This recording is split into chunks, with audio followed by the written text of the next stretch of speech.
আসসালামু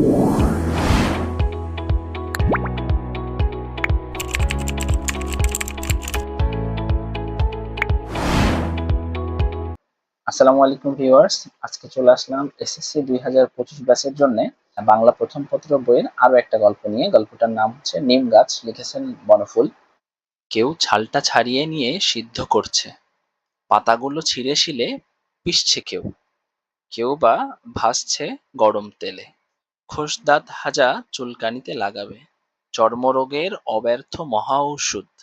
কচি পাতাগুলো খায়ও অনেকে, এমনি কাঁচায় কিংবা ভেজে বেগুন সহযোগে।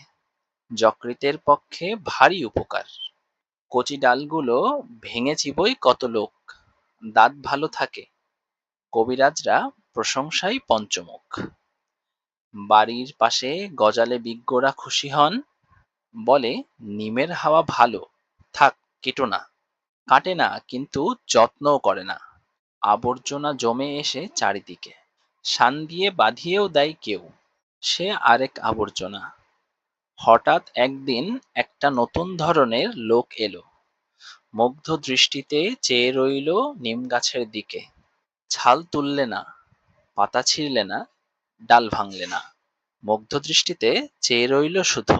বলে উঠল, বাহ কি সুন্দর পাতাগুলি, কি রূপ! থোকা থোকা ফুলেরই বা কি বাহার!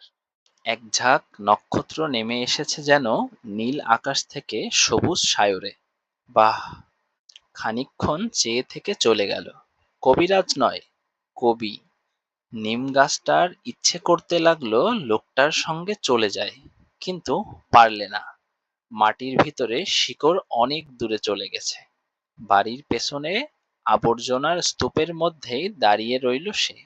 ওদের বাড়ির গৃহকর্ম নিপুণা লক্ষ্মী বউটার ঠিক এক দশা।